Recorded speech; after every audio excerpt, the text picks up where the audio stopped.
मैं सॉरी आपकी बात करूं, मतलब है कि शहबाज शरीफ साहब जो है ना वो इतने इफेक्टिव प्राइम मिनिस्टर साबित नहीं हो जो सारे लोग कहते थे कि शहबाज शरीफ साहब आएंगे और चीज़ें ठीक कर लेंगे। स्ट्रिक्ट एडमिनिस्ट्रेटर, स्ट्रिक्ट फैसले लेने की उनमें कैपेसिटी नहीं है और वो कहते मियाँ नवाज शरीफ साहब जैसे चाहते थे उसमें थे, टक्कर मार देते थे मियाँ साहब। तो ये टक्कर, अब आप जैसा बंदा जो है जो इतना करीब से सबको जानते वो कहते हैं एग्जिस्ट नहीं करती हुकूमत, तो ये तो फिर शहबाज शरीफ साहब की हुकूमत की फेलियर है कि वो चीज़ों को कंट्रोल नहीं कर पा रहे, कि आप भी उनको किसी उस स्कीम ऑफ थिंग्स में नहीं समझते कि ये कोई डिसीजन मेकर है, कोई हुकूमत है, कोई एग्जीक्यूटिव है, कोई बॉस है। तो मतलब शहबाज शरीफ साहब नाकाम हुए हैं फिर। इस वक्त एडमिनिस्ट्रेटिव इश्यूज की बात नहीं है, इस वक्त गवर्नेंस की बात नहीं है, इस वक्त पावर फॉर्मूला की बात है। सर उसी की बात कर रहा हूं। पावर फॉर्मूला वाला उनका वजन ही नहीं है। आप शहबाज शरीफ को छोड़ें, आपने नवाज शरीफ साहब का कोई लफ्ज सुना आपने पिछले 1.5-2 माह में? कहीं खामोशी के सिवा। कल मरियम नवाज साहिबा ने तो बहुत बोली है सर, मरियम नवाज साहिबा तो बहुत सख्त बोली है 2-3 दिन पहले। वो क्यों बोली है? वो इसलिए बोली है कि 8-5 के फैसले का फिक्र नहीं है किसी को। 8-5 के फैसले से क्या हो गया, चले और मेंबर आ जाएंगे, वो और शोर डाल लें पीटीआई के, उससे पावर इक्वेशन डिस्टर्ब नहीं होती। पावर डिस्टर्ब होती है ट्रिब्यूनल्स अगर ये चले और ट्रिब्यूनल्स ने अगर फैसले किए तो इन सबकी सीटों का नहीं पता आपको कि फ्यूचर में क्या होगा, मियाँ साहब की सीट का क्या होगा, मरियम का क्या होगा, बाकियों का क्या होगा। उनको फिक्र ये है कि सुप्रीम कोर्ट ने अगर ट्रिब्यूनल्स वाला फैसला इम्पोज कर दिया और इलेक्शन कमीशन जो भी रेजिस्ट कर रहा है और अगर उसको उन्होंने इलेक्शन कमीशन को भी रगड़ दिया तो फिर क्या होगा, पूरी पावर स्ट्रक्चर चेंज हो जाती है। रऊफ, इस वक्त पूरा पावर स्ट्रक्चर को जो थ्रेट है वो इमरान खान से नहीं है, वो किसी और से नहीं है, वो उनको इन 9 ट्रिब्यूनल से है। इस्लामाबाद वाला ट्रिब्यूनल तारिक जहांगीरी साहब का, उस पर इनकी 3 सीटें इस्लामाबाद की, लाहौर की सारी सीटें, पंजाब जो असल पावर बेस है वहां की सारी सीटों का फैसला करना है उन ट्रिब्यूनल्स ने। ये जो है ना 9 लोग ये इस तक नजर आ रहे हैं गवर्नमेंट को, इसलिए सारा प्रेशर चल रहा है।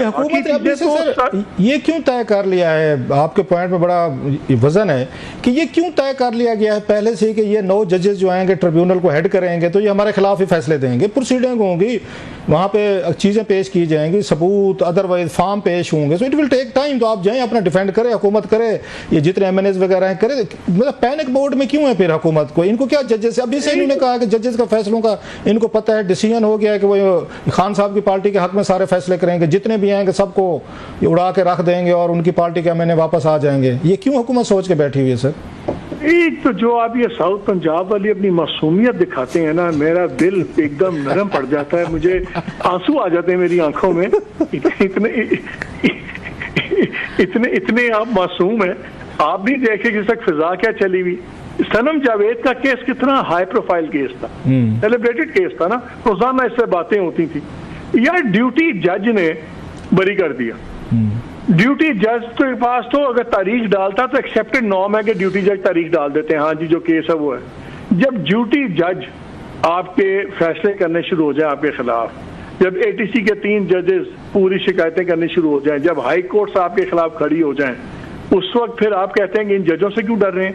ये जो 8 जजेस लगे हुए हैं रऊफ, ये बड़े पावरफुल जजेस लगाए गए हैं। ये मैं किसी से हाई कोर्ट के कुछ लोगों से बात कर रहा था जो बहुत ज्यादा कनेक्टेड है, who know the judicial scene। उन्होंने कहा जी हर जज जो है ना 4-4, 5-5 जजेस के ग्रुप वाला जज है, ये कमजोर जज नहीं है, सो आप इनको लाइटली ना लें। इसलिए अगर ये चीज बाकी लोगों को पता है तो गवर्नमेंट को भी पता है। दीज 8 जजेस आर वेरी स्ट्रॉन्ग जजेस। और जो फिजा बनी हुई है इस वक्त तो हवा, क्योंकि कॉन्सेंट्रेशन है, तो इस वक्त तो वो जो फॉर्मूला अंग्रेजी में होता है, an enemy is my friend, तो वो फैसला जब सुनाते हैं वो मैसेजिंग करते हैं कहीं और फैसले का बेनिफिशियरी हो जाता है PTI। इसलिए मैंने कहा है कि अगर ये निज़ाम चलना है, अगर पॉइंट ऑफ नो रिटर्न से वापस आना है, फौज को जुडिशरी से अपना कॉन्फ्लिक्ट खत्म करना होगा।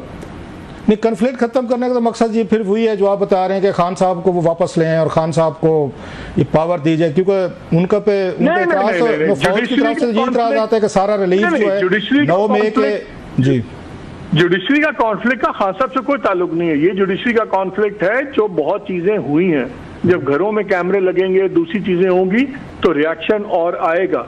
आपको वहां पे रीसेट बनाना है। वो एक जज साहब थे, वो वन ऑफ द 6 जजेस, उन्होंने बड़ी मजेदार बात की 2-4 दिन पहले, उनसे मुलाकात हुई। उन्होंने बड़ी मजबूत बात की, उन्होंने कहा यार देखें हम भी पाकिस्तान में रहते हैं, निज़ाम में एक दूसरे को अकोमोडेट करना पड़ता है, दो बातें मान ली, दो ना मानी, दोनों ने ना मानी, तो वो सिस्टम चलता था और होता है, पूरी दुनिया में होता है। लेकिन जब आपके ख़ानदानों के लोग, अगर ख़ानदान का कोई बंदा उठाया जाए या आपके घरों में कैमरे लगे तो फिर चीज़ें और हो जाती हैं। रेड लाइंस क्रॉस हुई हैं ओवर जेलस लोगों ने दोनों तरफ से, जिस तरह पीटीआई ने बहुत रेड लाइंस क्रॉस की हैं, उसी तरह फौज ने भी रेड लाइंस क्रॉस की हैं, उसी तरह जुडिशरी ने मेरी रिएक्शन में रेड लाइंस क्रॉस की हैं। सबसे पहले इक्वेशन सेट होनी जरूरी है, रीसेट का बटन जब तक नहीं, वो ये कहते हैं सर, नहीं बजेगा। वो ये कहते हैं कि ये फौज की तरफ से हमेशा ये बयान दिया जाता है, उनके DGISPR भी कहते हैं कि ऐसा काम तो हमारे साथ जिंदगी में नहीं हुआ, 9 मई पे हम पे हमले किए गए, हम पे अटैक्स किए गए, तो रेड लाइंस उनके ख्याल में ये उनका आप बिल्कुल ठीक कहते हैं, वो कहते हैं 9 मई, और उसके वो समझते हैं दीवार जो बनी है रास्ते में वो तो जुडिशरी बनी है, उन्होंने रिलीफ दिया है 9 मई के जितने भी उसमें लोग थे। मैं बिल्कुल इससे एग्री करता हूं, 9 मई जैसा बड़ा ही कंडेमेबल वो चीज है, जिसने वायलेंस किया है उसको रगड़ा पड़ना चाहिए। अब गवर्नमेंट को क्या चाहिए? गवर्नमेंट को चाहिए अटॉर्नी जनरल साहब जाएं, वो 3 मेंबर जो कमेटी बैठी हुई जजेस की, उसको जाके कहेंगे 9 मई वाली जो आपने सुप्रीम कोर्ट ने बेंच बनाया, फिर तारिक साहब रिटायर हो गए, उन्होंने बेंच तोड़ दिया, आखिरी में रिक्यूज कर लिया अपने आप को, आप रोजाना 8-8 घंटे के मुकदमे दूसरे सुनते हैं, हर बात आगे 9 मई पे रुकती है। सुप्रीम कोर्ट बैठे उस केस का फैसला करे, आपने जिधर भी फैसला करना है, आप कहते हैं कि मिलिट्री कोर्ट सुनेंगी या नहीं सुनेंगी, ताकि जिसने भी उसके अगेंस्ट अपील करनी है करे।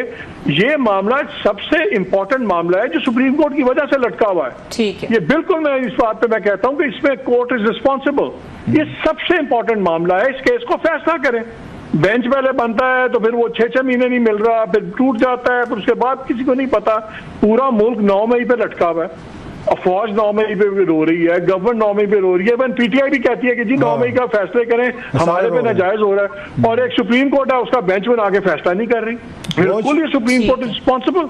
बहुत शुक्रिया बॉस, बहुत शुक्रिया। Thank you very much. Mohammad Malik साहब एनालिसिस हमारे साथ शेयर कर रहे थे, और यहाँ पे वक्त हुआ ब्रेक का। ब्रेक के बाद बात करेंगे जस्टिस अतर मिनल्ला ने न्यूयॉर्क बार में बड़े जो खिताब किया, उसे बड़े बड़े इंकशाफात किए, इंपॉर्टेंट बातें कही हैं, उनको डिस्कस करेंगे। और इसके अलावा सेनेट की कानून इंसाफ कमेटी में आज क्लास साहब मौजूद थे, जो उसकी मीटिंग थी, और वहां पे कुछ इंपॉर्टेंट बातें हुई हैं, कॉन्स्टिट्यूशनल अदालतों के हवाले से क्या बातें हुई, ब्रेक के बाद डिस्कस करेंगे। हमारे साथ रहिए।